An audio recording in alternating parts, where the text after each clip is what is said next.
In the pre-dawn darkness of December 16, 1944, the Western Front exploded with a ferocity that caught Allied commanders completely by surprise.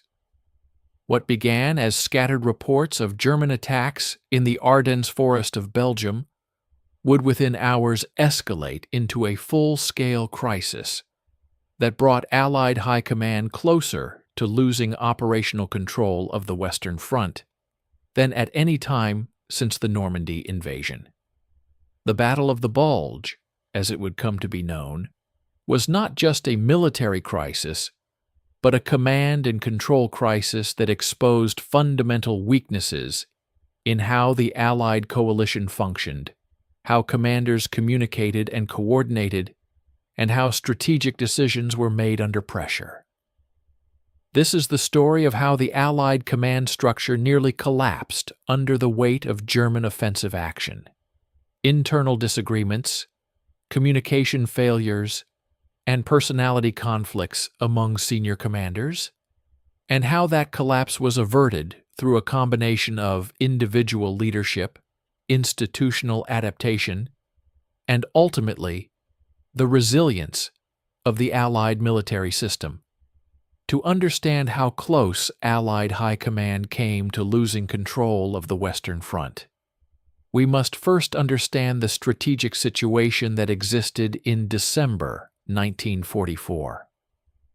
After the spectacular breakout from Normandy in August and the rapid advance across France, Allied momentum had slowed considerably by autumn. Supply lines stretched back to the beaches of Normandy were struggling to keep advancing armies fueled and equipped. The German border had been reached, but German resistance had stiffened as defending forces fell back on their own supply bases and fortified defensive positions along the Siegfried Line. The optimism of September, when it seemed the war might end before Christmas, had given way to the grim reality of a winter campaign against a still dangerous enemy. The Allied command structure on the Western Front was complex and reflected the coalition nature of the war effort. At the top was General Dwight Eisenhower, Supreme Commander Allied Expeditionary Force, responsible for all Allied ground, air, and naval forces in Western Europe. Below Eisenhower were two Army Group commanders. British Field Marshal Bernard Montgomery commanded 21st Army Group, which included British and Canadian forces in the northern sector, and American General Omar Bradley commanded 12th Army Group, which included American forces in the center and southern sectors. Within Bradley's command were three armies: 1st Army under General Courtney Hodges in the north, 9th Army under General William Simpson in the center, and 3rd Army under General George Patton in the south. This command structure worked reasonably well when things were going according to plan, but it contained inherent tensions and weaknesses that would be exposed by the German offensive. The primary tension was between American and British commanders, particularly between Bradley and Montgomery. Montgomery believed he should have overall command of ground forces, and that Eisenhower's broad front strategy was wasteful and ineffective. He advocated for a concentrated thrust under his command that would drive into Germany and end the war quickly. Bradley and the American commanders resented what they saw as British arrogance and Montgomery's tendency to claim credit for American achievements. This underlying Anglo-American tension was normally kept under control through Eisenhower's diplomatic skills, but it would erupt into open conflict during the crisis. Another fundamental weakness in the Allied command structure was the communication system. In December 1944, military communications relied primarily on telephone lines, radio networks, and physical messengers.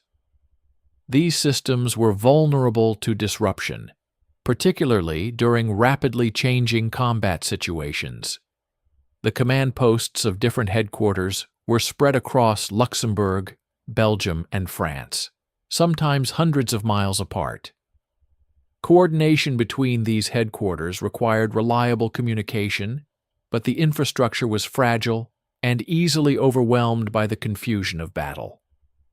The strategic plan that was in effect when the German offensive began was Eisenhower's broad front strategy, which called for all Allied armies to advance together toward the Rhine River, maintaining a continuous front line and systematically clearing German forces from occupied territories.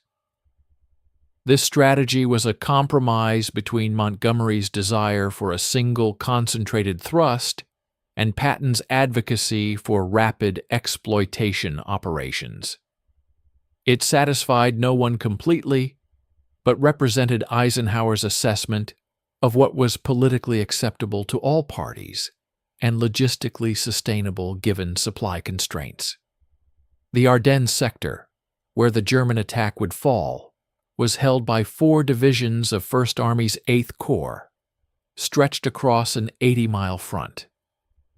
This thin deployment reflected the assessment that the Ardennes was a quiet sector where the difficult terrain made major German offensive operations unlikely.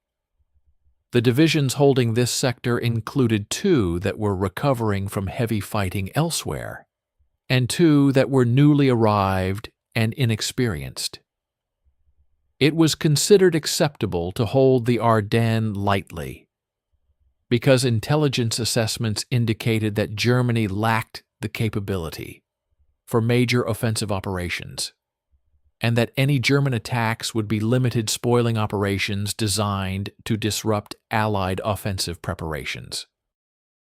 These intelligence assessments were catastrophically wrong. German security measures, including radio silence and movement of forces only at night, had successfully concealed the assembly of over 200,000 troops and nearly 1,000 tanks for Operation Watch on the Rhine, Hitler's desperate gamble to split the Allied armies and capture the vital supply port of Antwerp. When the offensive began on the morning of December 16th, American forces in the Ardennes were caught completely unprepared. The initial German assault achieved surprise along the entire front, rapidly penetrating American defensive positions and creating chaos and confusion throughout the command structure.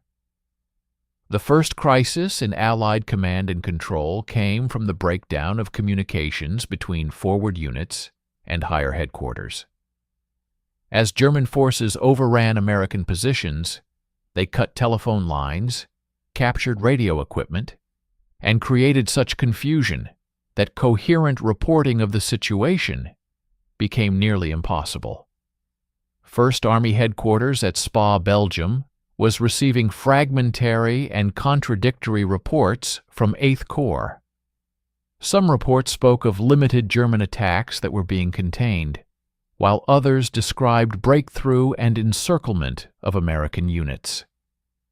The fog of war descended heavily over the Ardennes, and neither First Army Commander Hodges nor Bradley at 12th Army Group headquarters could develop a clear picture of what was happening.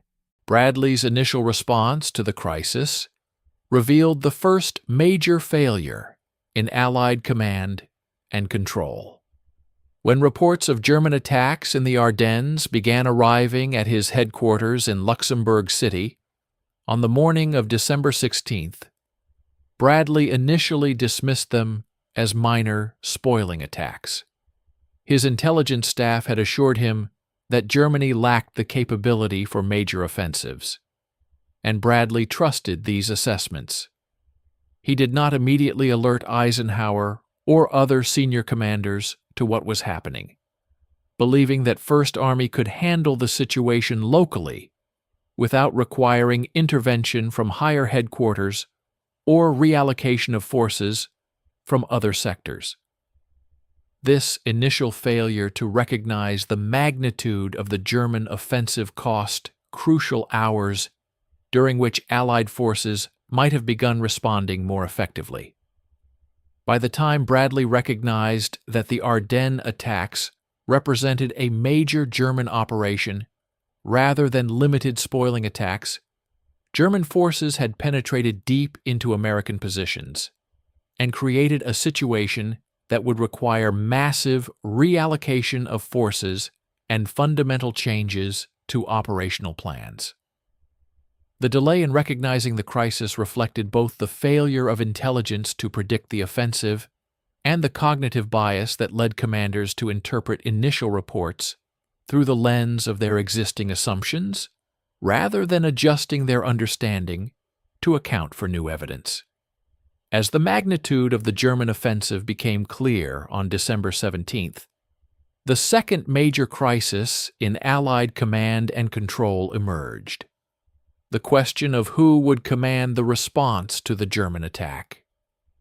The German penetration was creating a bulge in the American lines that threatened to split Bradley's 12th Army Group in two. Bradley's headquarters in Luxembourg City was south of the developing Bulge, while 1st Army headquarters was north of it. Communication between Bradley and 1st Army was becoming increasingly difficult as German forces advanced westward, threatening to physically separate the two headquarters. Eisenhower, recognizing the seriousness of the situation, called an emergency meeting of senior commanders for December 19th at Verdun, France. This meeting would be crucial in determining how the Allied command would respond to the crisis, but it would also expose the deep tensions and disagreements among Allied commanders. The meeting brought together Eisenhower, Bradley, Patton, and several other senior American commanders, along with British representatives. Montgomery was not present, but his views were represented by his staff officers.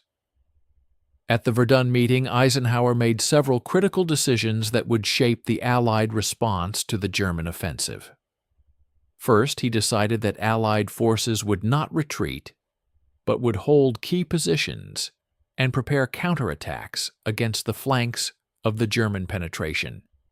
Second, he authorized the movement of strategic reserves, including the 82nd and 101st Airborne Divisions, to critical points along the shoulders of the German Bulge. Third, and most controversially, he made the decision that would precipitate the greatest crisis in Allied command unity during the entire war. Eisenhower decided to temporarily transfer command of 1st Army and 9th Army from Bradley's 12th Army Group to Montgomery's 21st Army Group. The military logic of this decision was sound. Montgomery's headquarters had better communications with these armies given the disruption caused by the German offensive, and having a single commander responsible for the northern shoulder of the Bulge made operational sense. But the political and psychological implications of this decision were enormous and poorly thought through. Bradley saw it as a humiliating demotion, a vote of no confidence in American command capability, and a gift to Montgomery, who would inevitably claim credit for rescuing the situation from American mismanagement. Bradley argued vociferously against the command change, but Eisenhower overruled him. The decision was made and implemented immediately. 1st Army and 9th Army were placed under Montgomery's operational control, leaving Bradley with only 3rd Army under his direct command. For Bradley, this was a devastating blow to his authority and prestige. More broadly, it created the impression that British command was superior to American command, exactly the kind of perception that American commanders had been fighting against throughout the coalition partnership. The transfer of command to Montgomery solved some immediate operational problems, but created new and potentially more serious problems in command relationships and coalition unity. Montgomery, never known for his diplomatic skills or his sensitivity to American pride, handled the situation in exactly the wrong way. He arrived at First Army headquarters in his command caravan, made comments that implied American forces had been badly led and were in disarray, and generally created the impression that he was riding to the rescue of incompetent Americans. His staff officers were even less diplomatic, making disparaging comments about American command capabilities that quickly spread through the military grapevine. The situation reached its nadir on January 7, 1945, when Montgomery held a press conference that nearly destroyed the Anglo-American alliance. Speaking to British and American journalists, Montgomery described the Battle of the Bulge in terms that suggested he had taken command of American forces that were in desperate straits and had personally turned the situation around through superior British leadership.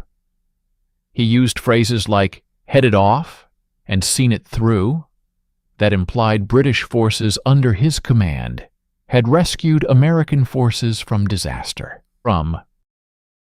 The overall impression created by the press conference was that Montgomery was the hero of the Battle of the Bulge, and that American command had been found wanting.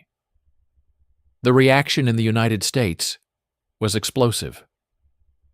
American newspapers, already sensitive about British criticism of American military performance, unleashed furious editorials attacking Montgomery and questioning whether the Anglo-American alliance could continue if British commanders were going to treat American forces with such disrespect. Members of Congress demanded Montgomery's dismissal. More seriously, American military leaders began to question whether coalition warfare with the British was workable. Bradley told Eisenhower that he could not continue to serve if American armies remained under Montgomery's command, and other American generals expressed similar sentiments. The crisis in Allied command and control had now reached its most dangerous point. The original military crisis of the German offensive was being contained through the courage of American soldiers on the ground and through effective tactical responses by American commanders. But the command crisis, the breakdown in trust and cooperation between American and British commanders, threatened to split the alliance and potentially prolong the war. If American and British forces could not work together effectively, if national pride and personal animosities prevented coordination and cooperation, then the advantages of coalition warfare would be lost, and Germany would have achieved a strategic victory, even as its Ardennes offensive was being defeated tactically. During this period of maximum crisis, Patton and Third Army were playing a crucial role in stabilizing the military situation, even as the command situation was deteriorating. Patton's rapid response to the German offensive, his ability to disengage Third Army from offensive operations in the Saar and pivot north to attack the southern flank of the German penetration, demonstrated exactly the kind of aggressive and flexible operational thinking that the situation required. But Patton's own difficult personality and his barely concealed contempt for Montgomery were contributing to rather than solving the command crisis.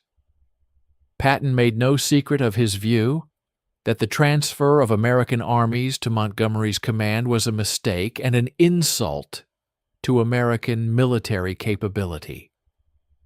He told anyone who would listen that Montgomery had contributed nothing to stopping the German offensive, that American forces under American command had done the actual fighting, and that Montgomery's press conference was typical British attempt to steal credit for American achievements. While Patton's assessment was largely accurate, his public expression of these views was adding fuel to the fire of Anglo-American recrimination at exactly the moment when unity was most needed. The German military leadership was watching the Allied command crisis with great interest and attempting to exploit it where possible. German intelligence services monitored Allied radio communications and read American and British newspapers to track the growing rift between American and British commanders. They understood that the transfer of American armies to Montgomery's command had created tensions, and they attempted to use this knowledge in their operational planning. German propaganda broadcasts played up the disagreements between American and British commanders, suggesting that the alliance was fracturing and that Germany might yet achieve a separate peace with one side or the other. More concretely, German commanders attempted to exploit the seams between different Allied commands, attacking at the boundaries between First Army and Third Army, where coordination might be more difficult. They also attempted to create situations that would force difficult decisions about resource allocation between Montgomery's northern forces and Bradley's southern forces, hoping to create additional friction within the Allied command structure. While these German efforts to exploit Allied command problems had limited tactical success, they reflected German understanding that the Allied command crisis was potentially as dangerous to Allied success as any military operation. The moment when Allied High Command regained control of the Western Front came not from any single dramatic decision, but from a series of actions by key leaders who recognized the danger of the command crisis and took steps to address it. The first crucial action came from Winston Churchill, who recognized immediately that Montgomery's press conference had been a disaster for Anglo-American relations. On January 18, 1945, Churchill delivered a speech to the House of Commons that was carefully crafted to repair the damage Montgomery had done. Churchill lavished praise on American forces and American commanders, describing the Battle of the Bulge as primarily an American battle fought primarily by American troops under American command. He specifically mentioned Bradley and Patton by name, crediting them with the successful defense and counteroffensive. His praise of Montgomery was brief and perfunctory, making clear that Montgomery's role had been supporting rather than leading. The speech was designed to restore American pride and demonstrate British recognition of American contributions, and it succeeded in diffusing the immediate crisis in public opinion. But Churchill's speech, while important for public relations, did not fully address the underlying command problems. That required action by Eisenhower, who demonstrated during this crisis why he had been chosen as Supreme Commander, despite having less combat experience than many of the generals under his command. Eisenhower recognized that the command arrangements made during the crisis could not continue indefinitely, that Bradley's authority had to be restored, and that clear lines of command needed to be reestablished. On January 17th, he returned First Army and Ninth Army to Bradley's command, ending the temporary arrangement that had caused so much friction. More importantly, Eisenhower called a meeting of his senior commanders to address the breakdown in command relationships. At this meeting, he made clear that public criticism of fellow Allied commanders would not be tolerated, that commanders who could not work within the coalition framework would be relieved regardless of their nationality or record, and that the alliance was more important than any individual ego or national pride. He specifically addressed both Montgomery and Patton, making clear that their behavior during the crisis had been unacceptable, and that future incidents would result in relief from command. Eisenhower also took steps to improve the command and control systems that had failed during the opening days of the German offensive. He ordered the establishment of redundant communication systems so that loss of telephone lines would not isolate headquarters from each other. He directed that intelligence sharing between headquarters be improved so that all commanders would have access to the same information about enemy capabilities and intentions. He established clearer protocols for how command authority would be transferred in emergency situations, ensuring that the chaos and improvisation of the Ardennes crisis would not be repeated. Perhaps most importantly, Eisenhower recognized that the broad front strategy, while politically necessary for maintaining coalition unity, had created vulnerabilities that the Germans had exploited.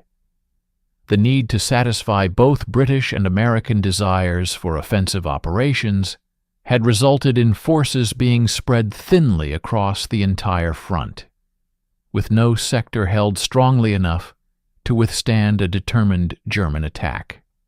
Eisenhower adjusted the strategy to create stronger reserves that could be quickly deployed to any sector that came under attack, improving the resilience of the overall defensive posture without abandoning the political benefits of the broad front approach. The restoration of effective command and control on the Western Front was also enabled by the performance of junior commanders and ordinary soldiers who maintained discipline and effectiveness, even as the command structure above them was in crisis. American units that were surrounded at Bastogne and other locations held their positions despite being cut off from higher headquarters and despite the confusion and contradictory orders that characterized the first days of the battle. Junior officers made tactical decisions without waiting for orders from higher headquarters, demonstrating the kind of initiative and independent thinking that effective military organizations require. The communication systems, while badly disrupted by the German offensive, were never completely broken. Signal units worked around the clock to repair telephone lines, to establish new radio networks, and to ensure that messengers could get through to isolated units. The failure of communication was never total, and the restoration of reliable communication networks was a crucial factor in restoring effective command and control.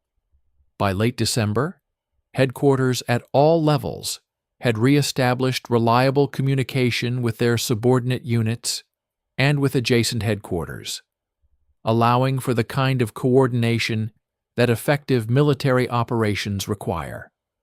The Allied air forces also played a crucial role in restoring command and control, though their contribution is often overlooked in accounts that focus on ground operations. When weather conditions improved after December 23rd, Allied air superiority allowed for reconnaissance flights that provided commanders with accurate information about German positions and movements. Air supply drops to surrounded American units at Bastogne and elsewhere maintained the combat effectiveness of these forces even when ground supply lines were cut. Air attacks on German supply lines and reinforcement routes disrupted German operations and bought time for Allied ground forces to organize effective responses. By early January 1945, the military crisis of the German offensive had been contained, and Allied forces were beginning to push back the bulge that German forces had created in the Allied lines. But the restoration of effective command and control was not complete until the command relationship crisis had been fully addressed.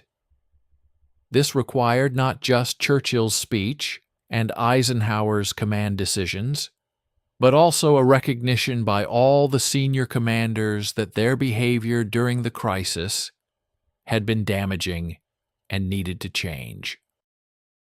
Montgomery never fully acknowledged that his press conference had been a mistake, but he did become more circumspect in his public statements and more careful in his dealings with American commanders.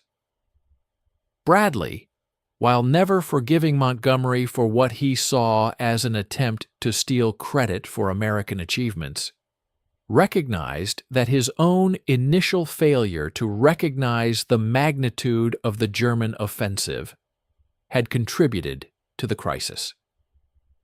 Patton characteristically learned nothing from the experience and continued to make inflammatory statements.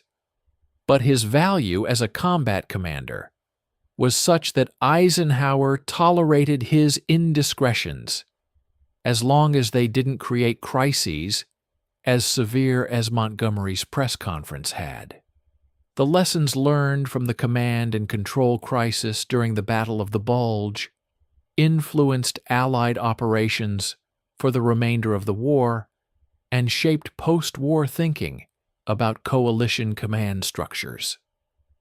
The importance of redundant communication systems, of clear command authorities, of intelligence sharing between Allied headquarters, and of maintaining personal relationships between senior commanders even during periods of stress, all became recognized as essential elements of effective coalition warfare. The crisis also demonstrated the importance of having a supreme commander who was skilled in managing personalities and mediating between competing national interests, skills that Eisenhower possessed to an exceptional degree. The question of how close Allied High Command actually came to losing control of the Western Front is difficult to answer precisely. But the evidence suggests it was closer than most people realized at the time. If the German offensive had achieved greater success in its initial days, if American units had broken and retreated rather than holding key positions, if the command relationship crisis had escalated further rather than being contained by Churchill and Eisenhower, the outcome could have been very different. Germany might have achieved its objective of reaching the Meuse River and capturing Antwerp, or at least creating such chaos in the Allied rear areas that offensive operations would have been delayed for months. More fundamentally, if the Anglo-American alliance had fractured over the command disputes during the Battle of the Bulge, if American and British forces had begun operating independently rather than in coordination, the entire basis of Allied strategy would have been undermined.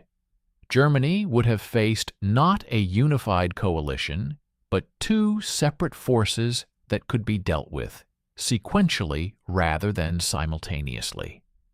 The political consequences of such a split would have extended far beyond the immediate military situation, potentially affecting post-war arrangements and the entire structure of Western cooperation in the decades that followed. That these worst-case scenarios did not occur reflects credit on the leaders who managed the crisis, on the resilience of the military organizations involved, and on the fundamental strength of the Allied coalition, despite its many tensions and disagreements. The command and control crisis during the Battle of the Bulge was severe, but it was not fatal. The Allied command structure bent under the pressure, but did not break. Communication systems were disrupted but were restored. Command relationships were strained but were repaired. The crisis revealed weaknesses that needed to be addressed, but it also demonstrated strengths that would carry the Allies through to final victory. The Battle of the Bulge stands as the moment when Allied High Command came closest to losing control of the Western Front, when the combination of military crisis, communication failures, and command relationship problems created a perfect storm that threatened the entire Allied enterprise in Europe. That the crisis was survived and overcome demonstrates the importance of leadership at all levels, the value of institutional resilience and redundancy in military organizations, and the fundamental strength of democratic alliances even when they are tested by severe stress. The lessons learned from this crisis continue to inform thinking about coalition warfare and about how complex military organizations maintain effectiveness under the pressure of combat operations.